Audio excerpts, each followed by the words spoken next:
Kiongozi wa Azimio ni wazi kuwa Azuiliwa kuhutubia katika kongamano la utamaduni kaunti ya Turkana maarufu Tobong.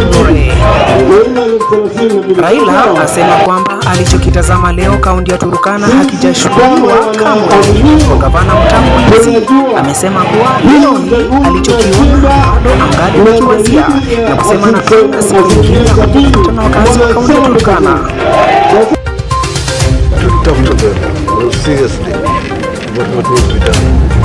These people suffer the same thing that the rest of the country is suffering. As Governor Mr. Mano was also you, and I enjoy a lot of support. I don't need anybody's invitation to come to Tonga.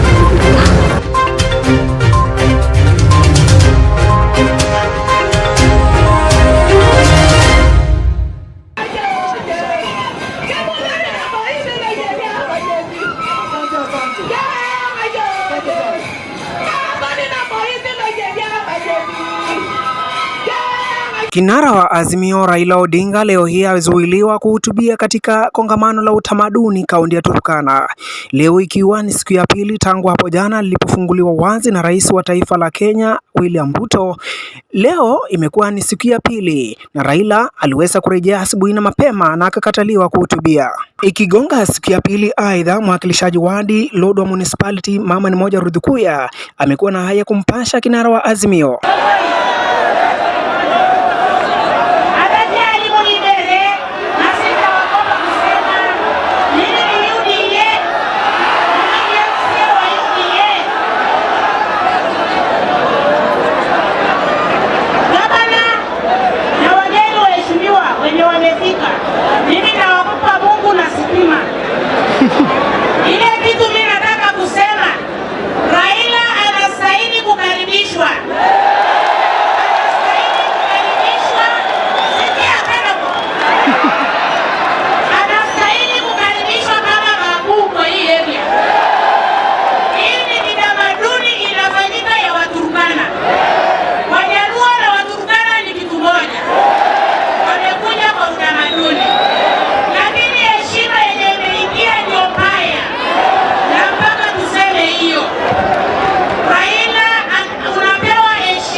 Kinara wa Azimio Raila Odinga aidha ameweza kusuta kitendo cha kumkataza kuhutubia wakazi wa kaunti ya Turkana katika siku ya utamaduni katika kaunti ya Turkana ikiingia siku ya pili leo hii. Hiyo haitamzusha hadhi yoyote, kwani amesema bado anataka kupigania wakazi wa kaunti ya Turkana kwa namna wanavyopitia hali ngumu ya maisha. Amesema Waturkana wengi wanapitia hali ngumu ya maisha ikiwemo njaa, baadhi ya mambo mengine mengi. Mtu mmoja aliweza kupigwa mawe kwenye jukwaa wakati ambapo vurugu ilipoamka. Hili lilimlazimu baba kuondoka maeneo hayo na kuelekea hadi uwanja wa ndege wa Lodwar na huyu hapa Jeremiah Kioni akihutubia. That kind of disrespect is what we are addressing, and it is part of what we are discussing at Bomas, because fidelity to multi-party democracy requires you to follow the laid down channel if you want to shift from one party to the other. So it's a matter of time before you are again lost and you start looking for another opportunity for a ticket. Let me tell you this. Many from Mount Kenya are the ones who found themselves in Uganda. Today, go and try what I've seen here in Mount Kenya. Ati unajaribu kusema mambo ya unda, watakukaanga wenyewe. You haven't seen it. Kanini is an example. He cannot even speak in his own home kwa mama yake kwa sababu ya kumsaliti. Kusaliti chama na kusaliti wale walikusaidia. Ilimlazimu kinara wa Azimio la Umoja Raila Amolo Odinga kwenda kuwahutubia waandishi wa habari katika uwanja wa ndege wa Lodwar. Aidha, ameweza kuwasihi wakazi kuwa bado anapanga kurejea, kwani ngome hii ni ya ODM na kwani hatishi na yoyote. Amesema hilo wakati alipokuwa akiwahutubia waandishi wa habari.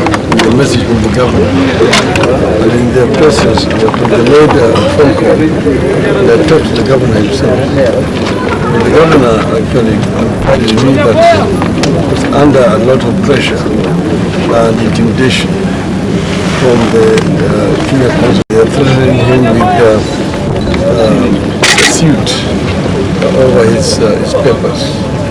Because of that, he decided to invite me to cooperate with them. This is a case of blackmail. Kinara huyo wa Azimio la Umoja aidha amesema licha ya gavana mtangulizi kuwa katika chama cha upinzani ambacho ni cha ODM, muungano wa Azimio, aidha baada ya kukihama chama hicho hakuweza kumwonyesha madharau kama haya ambayo ameshuhudia leo hii. Amesema hilo limeafikiwa tu, lakini anapanga kuja kuwasalimia Waturkana mara ya pili. The former governor, Mr. Tobong, came to me and suggested that he wanted to start something of this nature. I told him that is very welcome. I encouraged him, and I was here at the first festival, culture festival. From that time onwards, I've come consistently each and every year, except last year, because of the confusion that was reigning in the country. It's always a good opportunity to meet and talk with people from Turkana. They usually come and stay more than one day. This festival, because it's one of its kind, there's been people from the region. People who come from Ethiopia, some come from Uganda, and even from far away. So it's a very good cultural event. As you know that this region of East Africa, it's actually, and I've been to that site of Mr. Vicky, with the late Mr. Vicky, several times, and he has taken me through this research what we should do in conjunction with the University of California and the UK. And it's actually amazing what to see here. And that's the reason why each time I talk to people, foreigners who come here say, welcome home, because this is where the humanity actually started before it spread to other continents. That's what makes this place actually very unique. But I also know that, and I've been to that site of Mr. Vicky, with the late Mr. Vicky, several times, and he has taken me through this research what we should do in conjunction with the University of California and the UK. And it's actually amazing what to see here.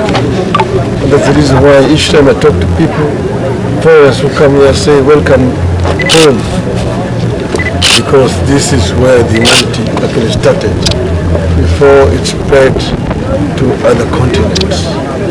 That's what makes this place actually very unique.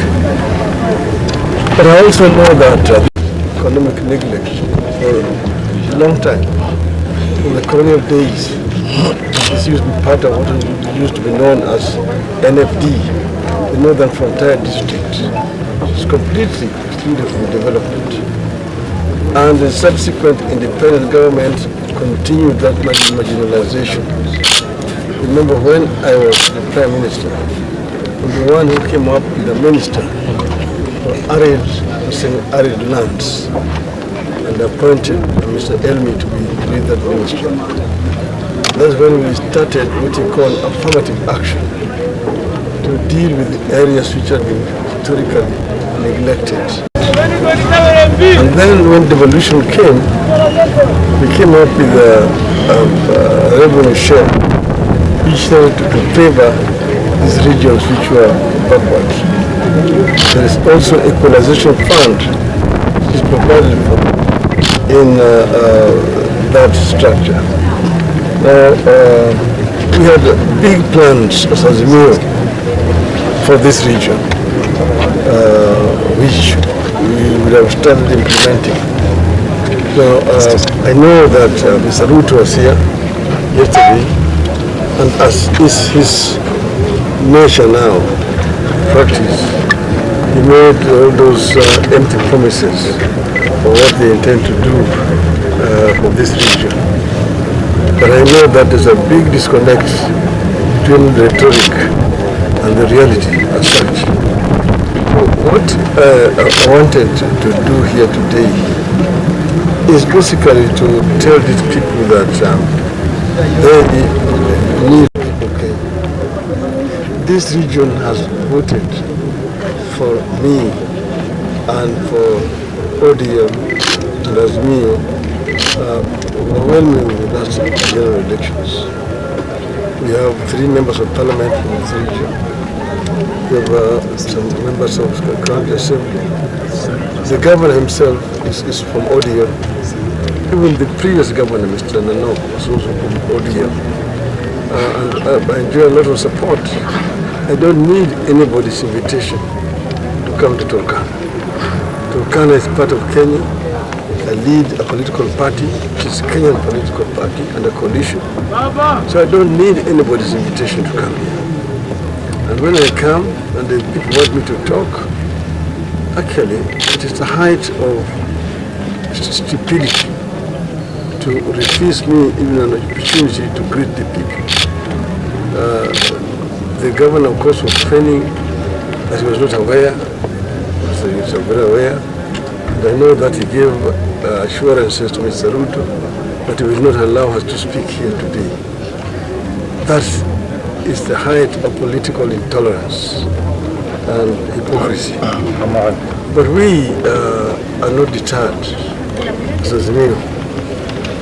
And I want to actually assure our supporters in Turkana we will be coming back. We'll come back for a political rally to talk to them more seriously about what needs to be done. These people suffer the same thing that the rest of the country is suffering. The cost of living, I'm told, is very high for the people.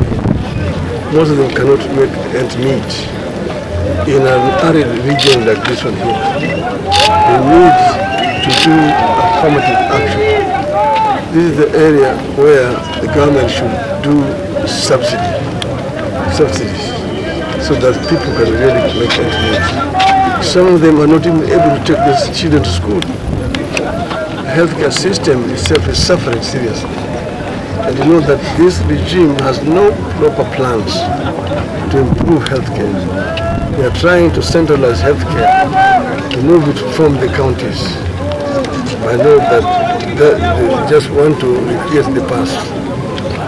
The same thing is applying with education. As you see, that university is going to collapse unless something drastic is done to rescue it. Baada ya baba kuweza kumaliza kuhutubia waandishi wa habari katika uwanja wa Lodwar wa ndege, aidha ameweza kuwashukuru sana wakazi wa kaunti ya Turkana kwa kujitokeza kuweza kumpokea. Amesema aliyoyaona leo hii hajawahi kuona machoni pake, lakini anawapongeza wakazi kwa kuzidi kuendelea kuonyesha upendo.